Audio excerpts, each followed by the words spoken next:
আল্লাহ পাক আমাদেরকে কত ভালোবাসে। যখন কোনো বান্দা বান্দি গুনাহ করে আল্লাহ পাক ওই সময় বান্দা বান্দিকে ডাকতে থাকে, ওরে আমার বান্দা বান্দির অন্যায় করিস না, ওরে আমার বান্দা বান্দিরে ভুল করিস না, নাফরমানি করিস না, ওরে আমার বান্দা বান্দিরে আয় আমি আল্লাহ আমার দিকে আয়। এই দুনিয়া কিছু দিনের জিন্দেগি, কত রাজা এসেছে চলে গেছে, কত মহারাজা এসেছে চলে গেছে, কত ওলিয়া উলিয়া এসেছে চলে গেছে, সবাই একদিন চলে যাবি। আমার নাফরমানি করিস না রে। এরপরও যদি বান্দা অন্যায়টা করে ফেলে, ফেরেশতা যখন খাতায় পাপ লিখতে যায় আমার আল্লাহ পাক বলে, ওরে আমার ফেরেশতারে লিখিস না। ওই বান্দা রাতে যদি অন্যায় করে থাকে ফজর পর্যন্ত সকাল পর্যন্ত আল্লাহ পাক জানিয়ে দেয়, তুই তওবা করে না আমি আল্লাহ পাক মাফ করে দেবো। দিনের বেলা যদি পাপ করে ফেলে আল্লাহ পাক রাত পর্যন্ত সন্ধ্যা পর্যন্ত অপেক্ষা দেয়, যদি বান্দা তওবা করে না আমি আল্লাহ পাক মাফ করে দেবো। এ যুবকেরা, তরুণীরা, বাপেরা, আমার আল্লাহ পাককে ভালোবাসে, যিনি তোমাকে এখনো বাঁচিয়ে রেখেছে, যিনি তোমাকে দুপুরে খাইয়েছে, যিনি তোমাকে কত সুন্দর রেখেছে। এ যুবকেরা, তরুণেরা, সামান্য ভিক্ষার মায়াজালে পড়ে গিয়ে আল্লাহ পাকের বিরুদ্ধে চলে যাও না গো।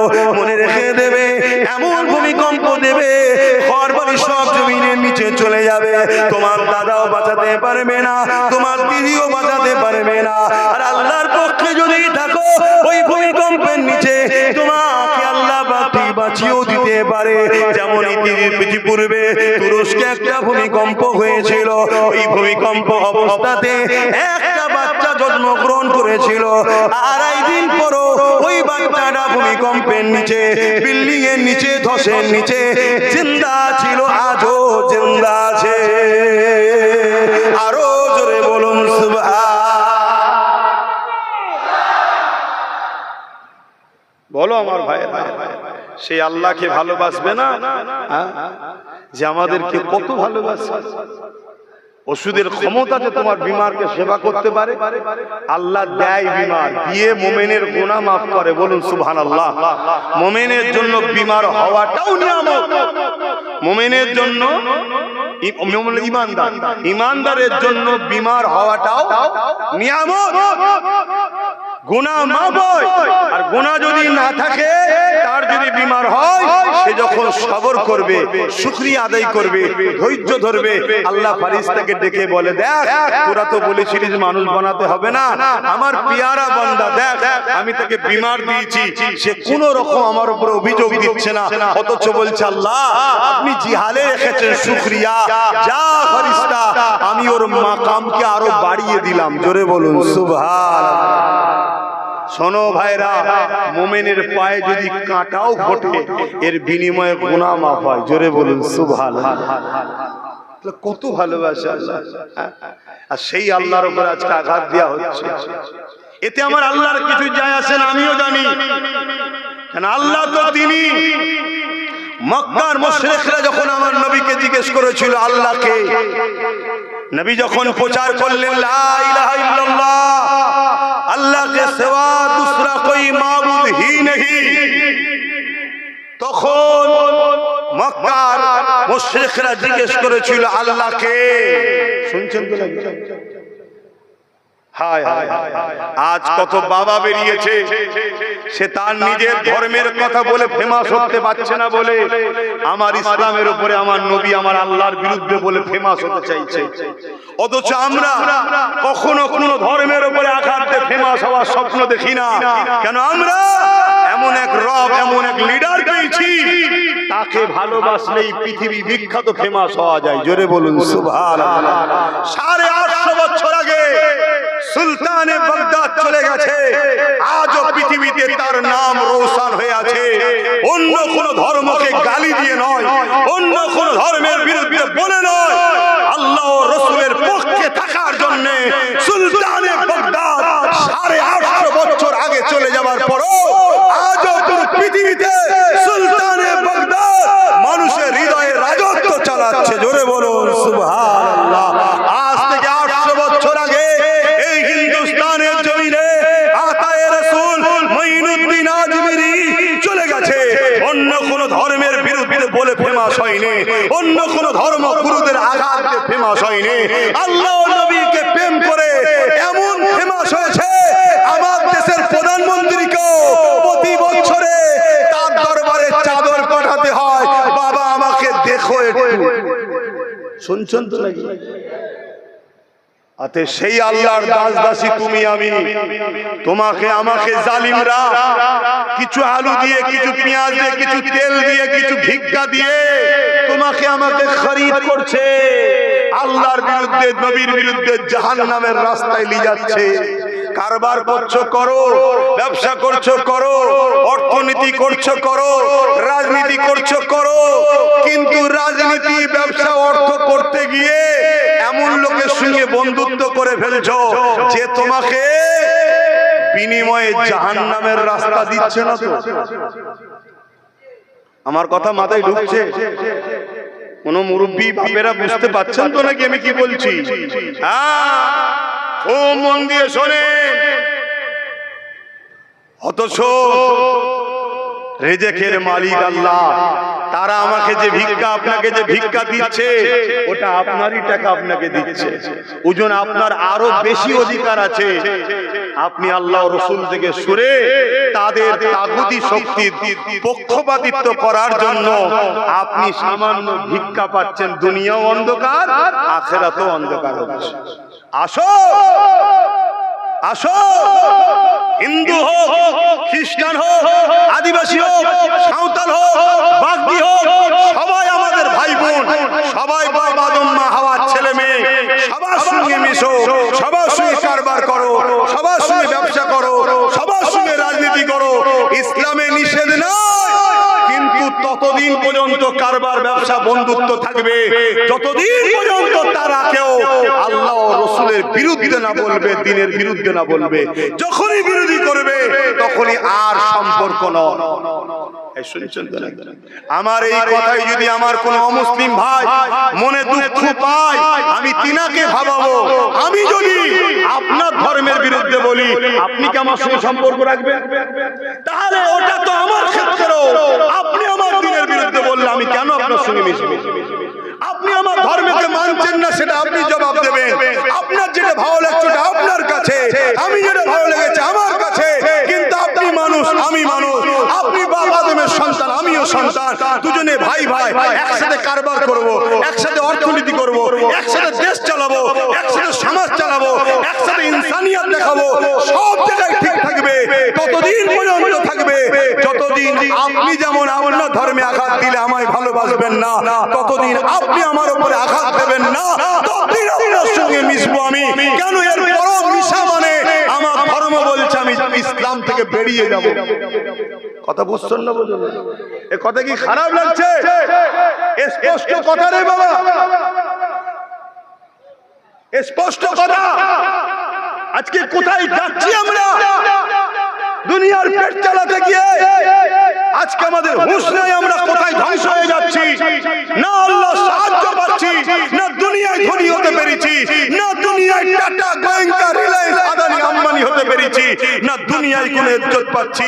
আর এই দুনিয়া তো লাঞ্ছিত হচ্ছে, আখিরাতটাও জাহান্নাম তৈরি হচ্ছে। হ্যাঁ, আমার বিরুদ্ধে অনেকে বাইট দেয়। কোন মায়ের লাল যদি থাকো, আব্বাস সিদ্দিকী কোরআন সুন্নাহর বিরুদ্ধে কথা বলছে, চলে আসে, চ্যালেঞ্জে বসি, ডিবেটে বসি। বাংলার লক্ষ কোটি মানুষ সেই ডিবেট দেখবে। আব্বাস যদি ভুল হয়, বাংলার লক্ষ কোটি মানুষ একদিনে আব্বাসের থেকে সরে যাবে, তোমাদের জয়গান গাইবে। কোনো অসুবিধা নেই। আলহামদুলিল্লাহ, যার কুদরতি হাতে আমার জান আছে, যে নবীর গোলাম আব্বাস সিদ্দিকী, সেই নবীর দোয়া নিয়ে, দয়া নিয়ে, আল্লাহর সাহায্য নিয়ে আমি চ্যালেঞ্জ করছি, প্রমাণ করে দেবো আমরা বড় বিপদের রাস্তায় আছি। আসো, আমি কোন ব্যক্তিগত কোন মানুষের উপরে হিংসা করছি না, কোন ধর্মের মানুষের উপরে হিংসা করছি না, করা যাবে না। কেন? তারাও তো আমারই স্রষ্টারই সৃষ্টি। যিনি আমায় বানিয়েছে তিনি তো সবাইকে বানিয়েছে। ঠিক না বেঠিক? সে কি ভাষায় ডাকে, ভুল না ঠিক জবাব তিনি নেবেন, আমি কে লিবা? আমি কাউকে বানাইনি, কাউকে খাওয়াইনি, আমি জবাব দিবার কে? কিন্তু আমার একটা রুলস আছে, আমার একটা নীতি আছে। আপনার কাছে আপনার বাপ যেমন প্রিয়, আমার কাছে আমার বাপ প্রিয়। সে কানা হোক, টেরা হোক, ব্যাকা হোক, যাই হোক, আমার বাপ। তা তোমার বাপের বিরুদ্ধে বললে তুমি যেমন রেগে যাও, আমার বাপের বিরুদ্ধে বললে আমার রাগাটা স্বাভাবিক তো ভাই। কিন্তু কোনদিন আমরা এই আঘাত দিয়ে কাউকে কথা বলি না, কিন্তু বারবার আমাদেরকে আঘাত দেওয়া হয়। কারণ একটা, আমাদের গার্জেন নাই। বুঝতে পারছেন তো নাকি? হ্যাঁ, ওই মেম্বারের গার্জেন আছে, তুললে চলে যাচ্ছে, আমাদের গার্জেন নাই, তাই বলে পার পেয়ে যাচ্ছে। আর আমরা কি করছি? শুধু চলো কলকাতায় যেতে হবে, কেন ওয়াকফ বাঁচাতে হবে, চলো কোটি লক্ষ লক্ষ লোক লিখে হই হই হই হই করে কোন বেঈমান নেতার কাছে টেবিলে বসে এত লোক আছে, দাও দালালি কিছু খেয়ে নাও, এই সবই তো হচ্ছে। এক কথা ভুল বলছি কেন? এই লক্ষ লোক নিয়ে কেন তুমি দলের নেতা বানালে না? এই লক্ষ লোক নিয়ে কেন ভাবালে না যে আমরা ডান বাম সামনে পিছনে বুঝি না, যে আমাদেরকে ক্ষমতার পার্টনার নেবে তার সাথে আমরা থাকবো? এ কথা কেন তুমি বললে না? এই জাতিকে কেন ধোঁকা দিচ্ছ বারবার? আজ আমি বারবার বলেছিলাম চেয়ারের একটা পায়া হাতে লাও, লোক আমায় গালি দিয়েছিল।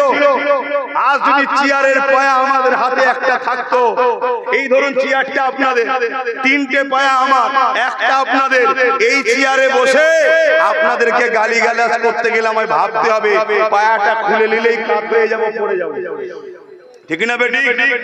আজ যদি চেয়ারের পায়া আমাদের হাতে একটা থাকতো, তাহলে ওই চেয়ারে বসে কেউ মিজাজের সাথে বলতো না দিল্লি গিয়ে আন্দোলন করো, বলতে পারতো? কেন যেই বলতো অমনি বলতো আমার পায়া দিয়ে দে, এবারে বসে বল দিল্লি গিয়ে আন্দোলন করো, অমনি পড়ে যেত, সরকার তো পড়ে যেত।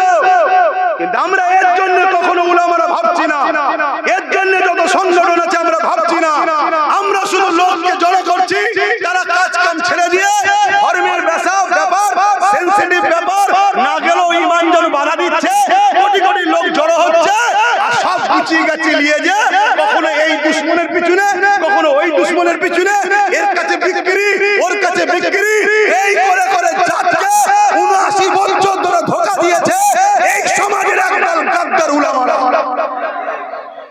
আমার কথা কি বেজার হলে? এখনো সময় আছে।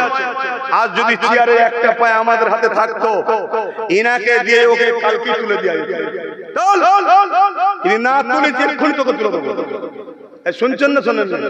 কিন্তু না, ভাইও বিরুদ্ধে, বোনও বিরুদ্ধে, আমাদের হয়ে কেউ নেই, আর যা খুশি করে বলে যাচ্ছে। কত বড় কথা, কত বড় নোংরা একটা কথা। ভাবুন ভাইরা আমার, অসুবিধা হচ্ছে। আরো একটা কথা বলবো, ফেরাউন নিজে খোদা দাবি করেছিল, ফেরাউন নিজে খোদা দাবি করেছিল, কি বলেছিল? আনা রাব্বুকুমুল আলা, আমি হলাম তোমাদের বড় খোদা বলেছিল তো নাকি? সে ফেরাউন এখন কোথায়?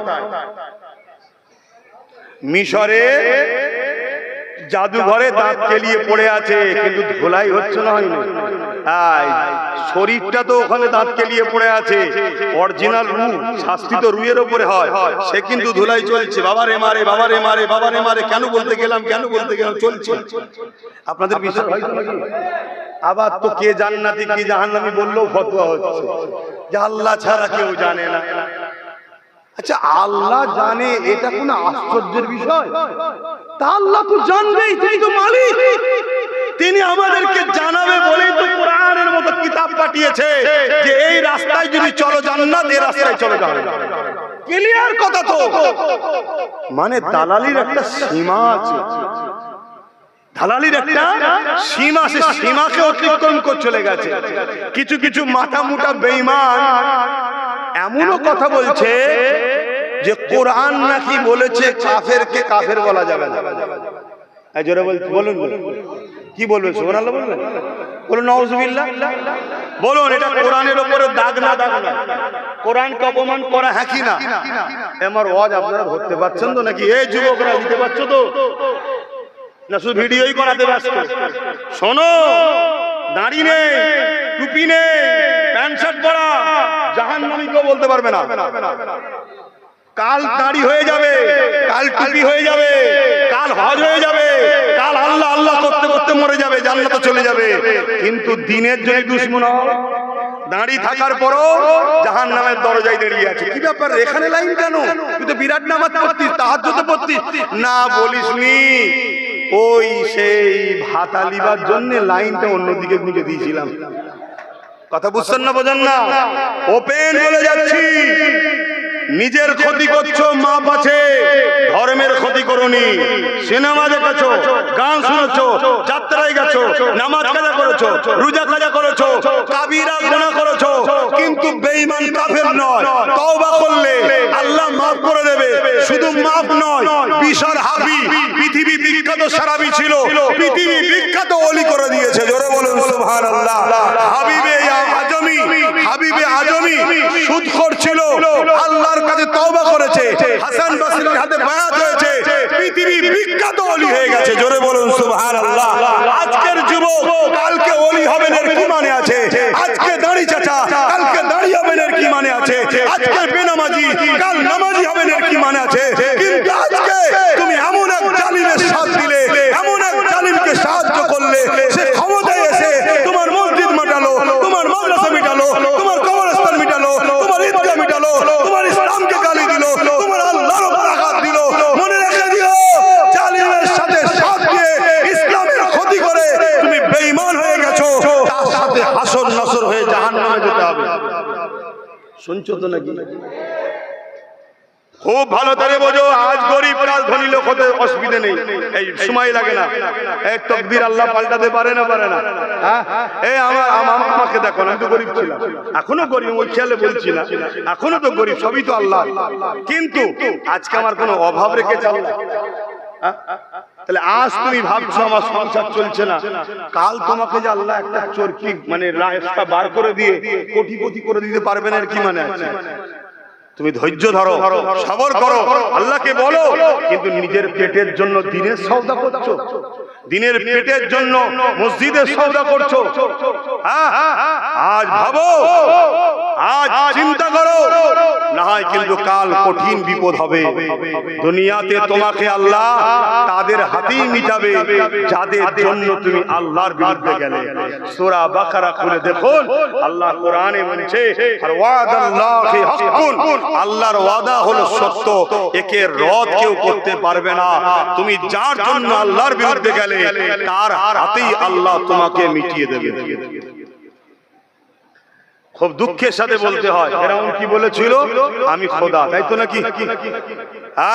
আল্লাহ দাবি করেছো তো নাকি? মানুষকে জোর করে ফেরাউন তার দিকে এনেছিল, কিন্তু মানুষ ভয়ে ছোটে ফেরাউনের দাসত্ব করেছে, ফেরাউনকে খোদা বলে মেনে নিয়েছে। এই যুবকেরা, তরুণীরা, আমার নবী পাকের প্রেমিকেরা কিন্তু ফেরাউনের দরবারে, ফেরাউনের ঘরে একজন মহিলা কাজ করতো, যিনার নাম হলো মা সাদরা, যিনি বড় গরিব ছিলেন, তিনটে পুত্র সন্তান ছিল, স্বামী ছিল না। ফেরাউনের এই খোদাইত্ব দাবিকে ওই আম্মা মা সাদরা কিন্তু মেনে লাইনে, তাই তিনি আল্লাহকে আল্লাহ বলে মানে, মুসা নবীকে নবী বলে মানে। ঠিক এমন সময় একদিন ফেরাউনের বাড়িতে হাত থেকে কাকুইটা পড়ে গেছে।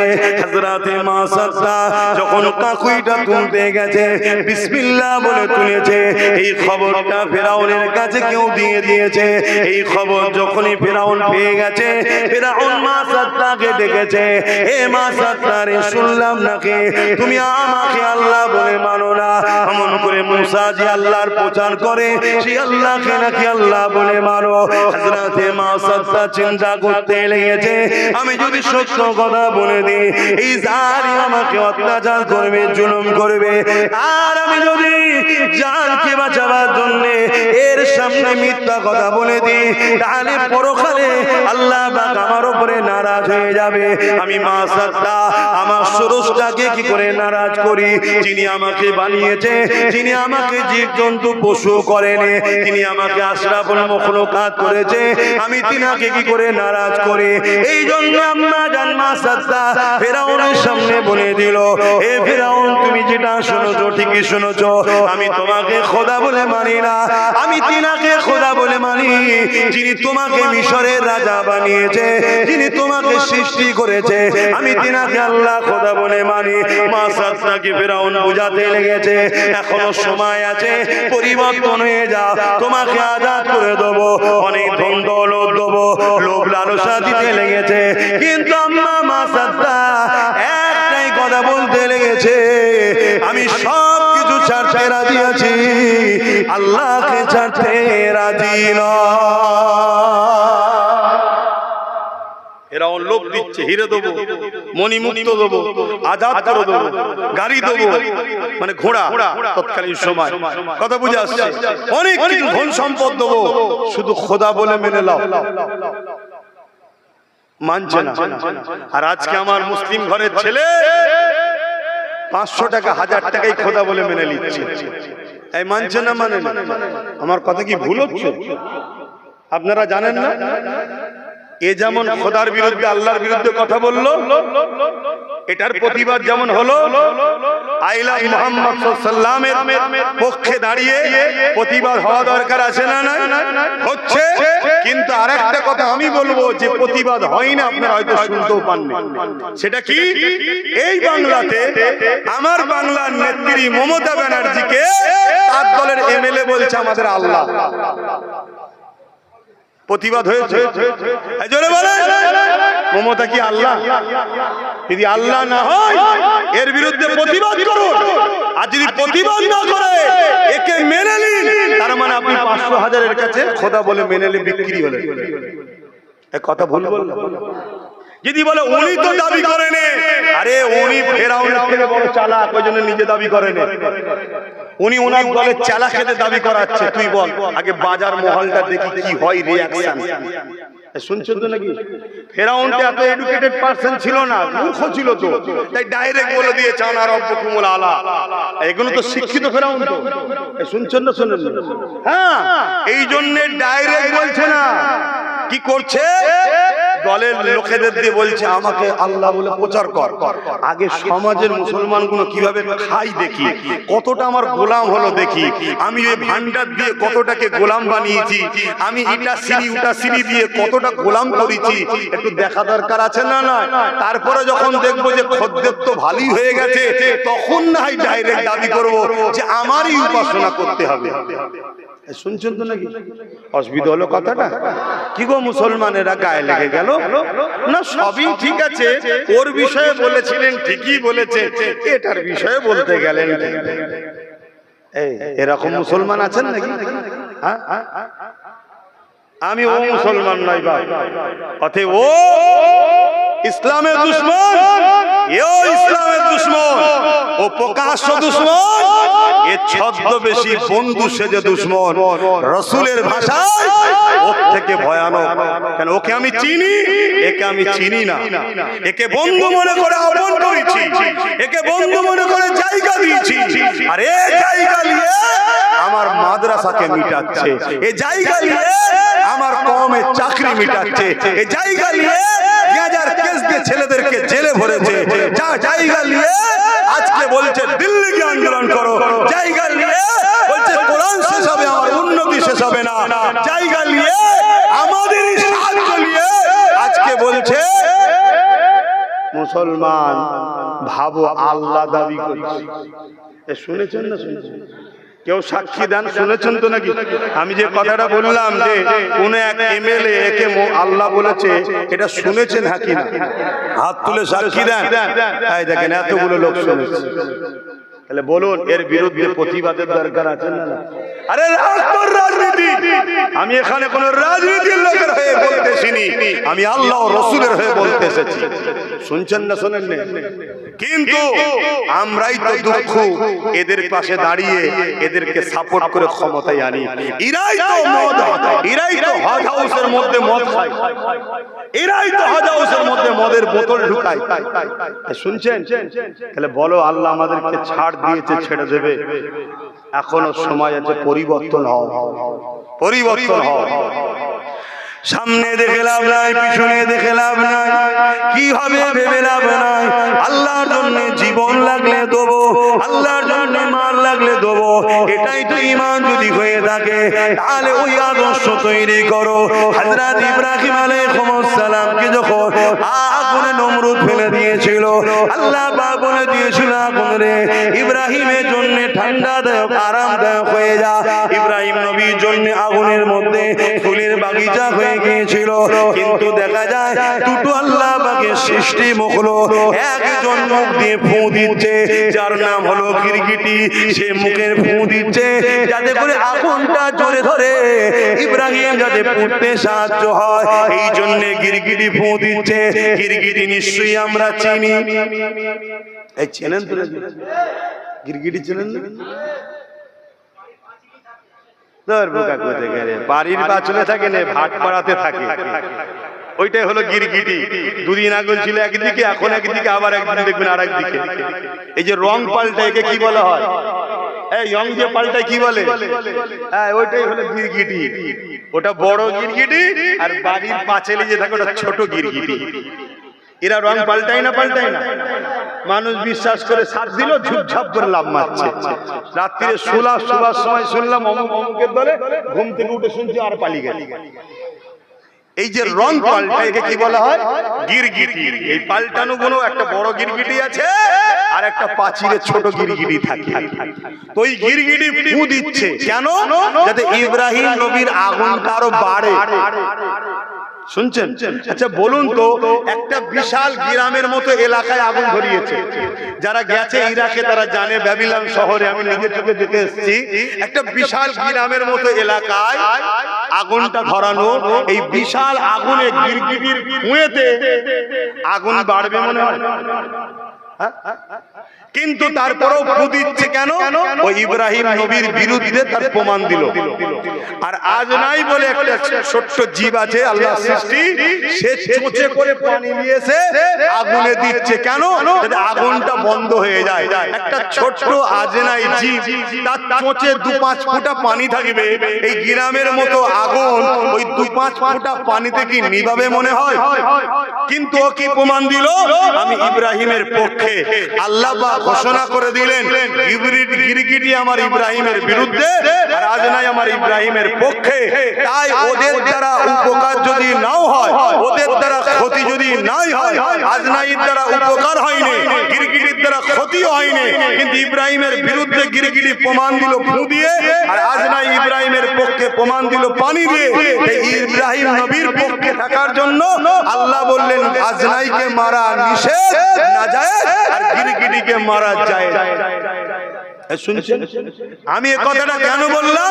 আজকে আমরা 2-5 জন, 10 জন, 20 জন, 100 জন, 1000 জন, 1 লাখ জন, 1 কোটি জন, আমরা যদি ভাবি যে আমরা কি আর করতে পারবো, আমরা কি জালিমদের বিরুদ্ধে লড়তে পারবো, আমরা কি ন্যায় প্রতিষ্ঠিত করতে পারবো, আমরা কি ক্ষমতায় আসতে পারবো, ওটা ভাবার কাজ আমাদের নয়। আমাদের কাজ হলো প্রমাণ করা আল্লাহ আমি তোমার দিকে আছি। তাই ইসলামের বিরুদ্ধে জালিম যারা হবে, অত্যাচারী যারা হবে, তাদের বিরুদ্ধে থাকবো, ন্যায়ের পক্ষে থাকবো। আল্লাহকে দেখাবো যে আমি ন্যায়ের পক্ষে, অন্যায়ের বিরুদ্ধে। আল্লাহ জাহান্নামকে বলবে যে আমার পক্ষে ছিল, একে জাহান্নাম পুরাস না জান্নাত দে। জোরে বলুন সুবহানাল্লাহ। এটা দেখানো দরকার আছে না? প্রেম কি লুকিয়ে রাখার জিনিস নাকি? তো দেখাতে লাগে। তাই তো আল্লাহ পরীক্ষা নেবে, তাই তো আল্লাহ পরীক্ষা নেবে।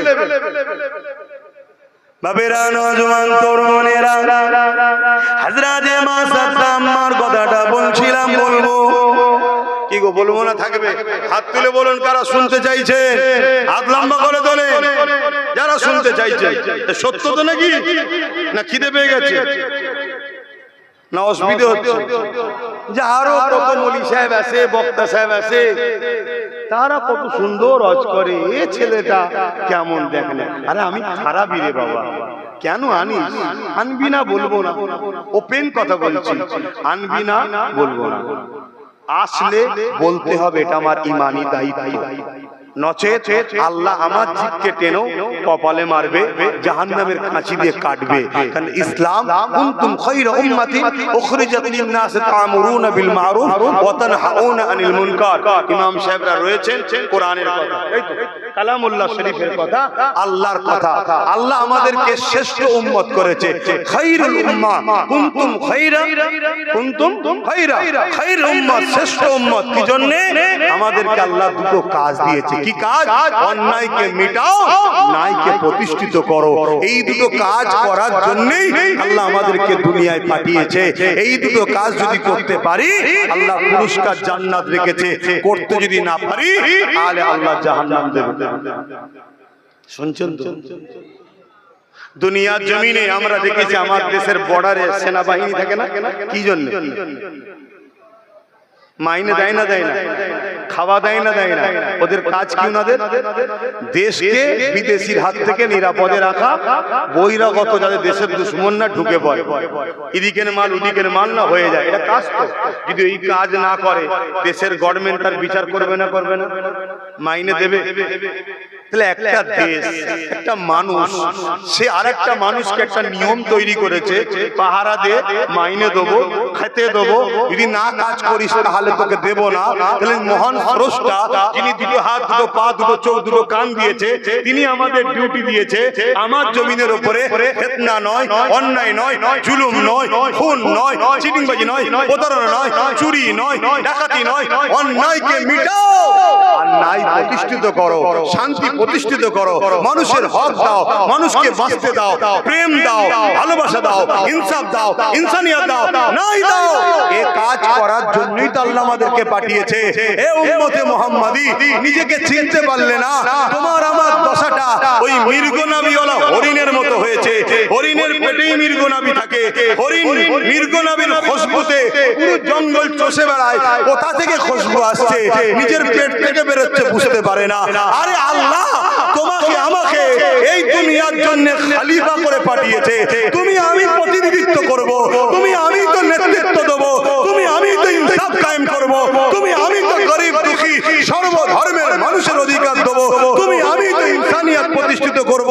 আজকে নিজের দায়িত্ব ভুলে গিয়ে এ চোরের পিছনে, ও খুনির পিছনে, এ ডাকাতের পিছনে, এদের ওদের ঘুরে ঘুরে ঘুরে ঘুরে ওই হরিণের মতো লাস্টে জঙ্গলে জড়িয়ে মারা যায়। আমাদের মরণটা হচ্ছে। ভাবো, নিজেকে চিনো। তোমার বাচ্চাগুলো কি অপরাধ করেছে মুসলিম ঘরে জন্ম নিয়ে? এদের জন্য কি করে যাচ্ছ তোমরা? আজকে তোমাকে আমাকে নিয়ে রাস্তাঘাটে যেখানে সেখানে ধরে ভিড়িয়ে মেরে দেয়, তাহলে এই বাচ্চাগুলোর জন্য আরো কত ভয়ানক দিন আসছে একবারও ভাবছো না? আর যারা পিটিয়ে মারছে এদেরকে সম্পূর্ণ শেল্টার দিচ্ছে তারা, যাদেরকে আমরা ভোট দিয়ে ক্ষমতায় আনি তারা। খেয়াল করে দেখো আমার কথা ভুল হচ্ছে কি? খেয়াল করে দেখো। এই বনগাঁতে কোন এক রেজিস্ট্রেশনের উপরে একজন পতাকা টাঙাচ্ছিল পাকিস্তানের, আর স্লোগান দিচ্ছিল দেশের বিরুদ্ধে। ধরা যখন পড়লো সে মুসলমান নয়, অমুসলিম, তাকে এমন হালকা ধারা দিল পশ্চিম বাংলার পুলিশ, এমন হালকা ধারা দিল, পরের দিন জামিন হয়ে গেল। আর সেন্টারের নেতারা ফুলের মালা দিয়ে ইনকিলাব জিন্দাবাদ বলে তাকে ঘরে নিয়ে যাচ্ছে। পাকিস্তানের পতাকা বাঁধে আমার দেশে দেশ বিরোধী স্লোগান দেয়, তাকে পুলিশ দেয় হালকা ধারা। আর একটা মুসলমান সে যদি বলে মদের দোকান আমার ইসলামে নিষেধ চলবে না, তাকে তুলে নিয়ে যে গ্যাজার মামলা দেয়। কথা বলা ভুল হচ্ছে কেন? পাওয়ারটা ওদের হাতে ছেড়ে দিয়ে বসে আছে, ওরা ভাই বোন সব ভেতরে ভেতরে সেটিং এ বসে আছে। আর এরা আমার কওমকে মিটাচ্ছে, আমার দিনকে মিটাচ্ছে, আমার সমাজকে মিটাচ্ছে, আমাদেরকে সব শেষ করে দিচ্ছে, আর আমার বাচ্চাগুলোকে শেষ করছে। আর ওরা কি করেছে? মুসলিম পাড়ায় দু চারটে সুরাতে সকলে মুসলমান, আর ভেতরে মুনাফিক, এমন সব গুন্ডা তৈরি করে রেখে দিয়েছে। আর যখনই কেউ বলতে যাবে অমনি সে বলবে লাঠিয়াল বাহিনী লিয়াই, বাইক বাহিনী লিয়াই, পেট মাত ধর। এই কথা খারাপ লাগে? সেই বাহিনীগুলো কোথায়? সেই গুন্ডাগুলো কোথায়? বলুন। ওরা যদি মুসলমান হতো, কওমের যদি দরদ থাকতো, ওই বাহিনী কেন ভাট করাই যায়নি? কেন ওদের বিরুদ্ধে কেস লেখে না? কেন ওর বিরুদ্ধে প্রতিবাদ করে না? কি করা দরকার আছে না? তুই তো মুসলমান দাবি করছিস না, ও করবে ওর এই চোর নেত্রীর জন্য করবে, আল্লাহর জন্য করবে না। তাহলে বুঝতে হবে আমরা কোন জায়গায় চলে গেছি। খারাপ লাগছে? সময় হয়ে গেছে, এদের কষ্ট হচ্ছে না, অসুবিধা হচ্ছে, বলতে পারছে না হুজুরের ছেলে বলে। আরে যারা আল্লাহকে ভালোবাসিসনি তাদের কাছে আবার হুজুরের ছেলে কিসের? হ্যাঁ, আমরা ভালোই বুঝি। আমরা ইমাম হোসাইন পাকের জীবনী পড়েই ওয়াজ করতে বেরিয়েছি। ইমামে হোসাইন পাকের বিরুদ্ধে যারা অস্ত্র ধরেছিল, একটা কেউ হিন্দু ছিল না, একটা কেউ খ্রিস্টান ইহুদি ছিল না, সব মোল্লাই ছিল, গদির লোক, পদের লোক, হাত্তাকে 13,000 আলেম উলামা মুফতি ছিল। আবার ইমাম হোসেন হুজুরের পক্ষেও যে 72 জন ছিল তাদের মধ্যে আলেম উলামা মুফতি ছিল। তাহলে আলেম উলামা মুফতি দুদল হলো না? হলো না। একদল এজিদের পক্ষে, একদল হোসাইনের পক্ষে। আজও একদল আলেম উলামা ইমাম আছে যারা হোসাইনের পক্ষে ইমামতির কথা ভাবে না, যে আমার চাকরি চলে যাবে ভাবে না, তারা হক কথা বলে মসজিদে দাঁড়িয়ে। একদল হোসাইনি ইমাম আছে, একদল হোসাইনি আলেম আছে, একদল হোসাইনি ওয়াইজিন আছে, আবার একদল এজিদি উলামাও আছে না? না, আচ্ছা, আমরা তো জেনে শুনেই ওয়াজ করতে বেরিয়েছি যে হোসাইন পাককে শহীদ করেছিল কারা আমরা জানি না? জানি তো, জেনে শুনেই হক কথা বলছি। কেন? এই জিন্দেগিটা আব্বাস সিদ্দিকীর নয়, আব্বাস সিদ্দিকীকে আল্লাহ ভালোবেসে ব্যবহার করতে দিয়েছে। আমার দুটো হাত আল্লাহর তৈরি, দুটো চোখ আল্লাহর তৈরি, দুটো কান আল্লাহর তৈরি, দুটো নাকটা আল্লাহর তৈরি, মাথাটা আল্লাহর তৈরি, চুলটা আল্লাহর তৈরি, ঠোঁটটা আল্লাহর তৈরি, দাঁতটা আল্লাহর তৈরি, জিভটা আল্লাহর তৈরি, কিডনি আল্লাহর তৈরি, হাড় আল্লাহর তৈরি, সব আল্লাহর তৈরি। হাতটাকে জবানে কথা বলছে আল্লাহ দিয়েছে, যেটাকে বলে রূহ, জান, যার জন্য লড়ালড়ি করতে পারছি, বেরিয়ে গেলে আর লড়ে না, ওই জানটাও তো আল্লাহর হুকুম, রূহ আল্লাহর হুকুম। তাহলে সব যখন আল্লাহ, আমারটা কি? তাহলে এটা নিয়ে আমার এত ভাবার কি দরকার? এই হাত লিয়া তো ভাবার কি দরকার? পা লিয়া তো ভাবার কি দরকার? জান লিয়া তো ভাবার কি দরকার? যে দিয়েছে সে হিফাজত করতে পারে না? পারে না। আর সময় যখন হবে ডেকে নেবে, ওদিকে রাখতে পারবে? অতএব ওর জন্য ওলিয়ে চিন্তা করি না। কিন্তু আমি যে কথাগুলো বলছি ভুল বলছি, অন্যায় বলছি। তুমি তোমার লিডারকে তুমি তোমার বাবা বলতে পারো, তুমি তোমার লিডারকে তোমার মা বলতে পারো, আরো যদি কিছু শখ যায় তুমি বলতে পারো, সেটা তোমার ব্যাপার। কিন্তু তুমি তোমার লিডারকে আল্লাহ বলো কি করে? এর প্রতিবাদের দরকার আছে না?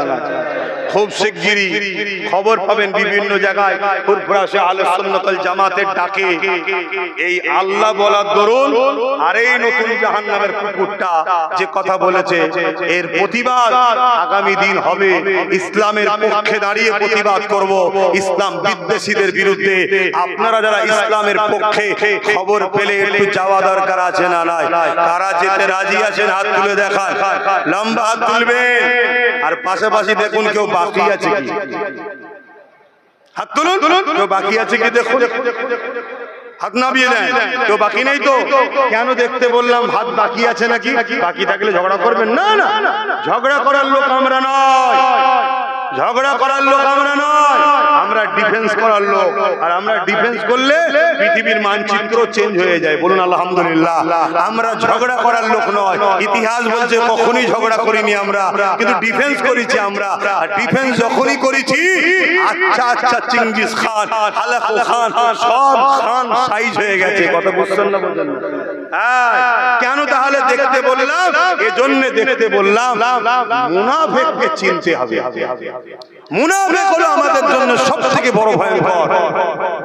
আমাদের মধ্যে থাকবে, আমাদের প্ল্যান পরিকল্পনা জেনে দুশমনকে বলবে, আর তার বিনিময়ে কিছু পয়সা নেবে। শুনছেন তো? যা কাছেন আম্মা জান মা সাত্তা হুজুরের কথাটা একটু বলে নি।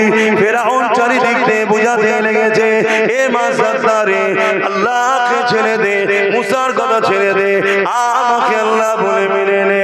মা সাত্তা আম্মা একটাই কথা বলছে, ফেরাউন তুমি যাই করো না কেন আমি তোমার কথা মানবো না। যিনি তোমাকে সৃষ্টি করেছে তিনি আমাকেও বানিয়েছে, আমি তিনাকে খোদা বলে মানি। হে যুবকেরা, তরুণেরা, বাপেরা, মা সাদ্দা যখন কিছুদিন শুনছে না, ফিরআউন এবারে ভয় দেখাতে লেগেছে। কি ভয় দেখাতে লেগেছে? বিশাল কড়া জোগাড় করেছে, ওই কড়াতে তেল দিয়েছে, তলাতে আগুন ধরিয়ে দিয়েছে, কড়ার তেলটা টকবক টকবক করে ফুটতে লেগেছে। মা সাদ্দাকে নিয়ে সে দাঁড় করিয়েছে, তিনটে ছেলেকে নিয়ে সে দাঁড় করিয়ে দিয়েছে। দিয়ে ফিরআউন বলতে লেগেছে, হে মা সাদ্দা, তুমি জানো আমি কত জুলুম করতে পারি? মা সাদ্দা বলছে, হ্যাঁ জানি, তবে মনে রেখে দিও যতই জুলুম করো না কেন আমার হৃদয় থেকে আমার আল্লাহকে বার করতে পারবে না। তোমার সব জুলুম ফেল হয়ে যাবে, আমি মা সাদ্দা আল্লাহকে ছাড়বো না। এ যুবকেরা, আজকে দিনও আমাদেরকে টাকার লোভ দেখায়, গাড়ির লোভ দেখায়, বাড়ির লোভ দেখায়, পদের লোভ দেখায়। আমার মুসলিম ছেলেদের মধ্যে এখনো অনেক ইমানদার, ইনসাফ পরায়ণ, ন্যায় পরায়ণ ছেলে রয়েছে। এরা যখন কোনোভাবে বিক্রি হতে চায় না, তখন এদেরকে মিথ্যা কেসের ভয় দেখানো হয়, জুলুমের ভয় দেখানো হয়, প্রশাসন দিয়ে হুমকি দেওয়া হয়, নানান ভাবে জুলুম করা হয়। মনে রাখবেন, এরপরও কিছু ইমানদার আজও আছে, সব অন্যায়কে অপেক্ষা করে জালিমদের বিরুদ্ধে এখনো বুক চিতিয়ে দাঁড়িয়ে আছে। এদেরকেই বলা হয় ইমানদার। এ যুবকেরা, তরুণেরা, হয়তো এদের লেবাসে অনেক ভুল আছে,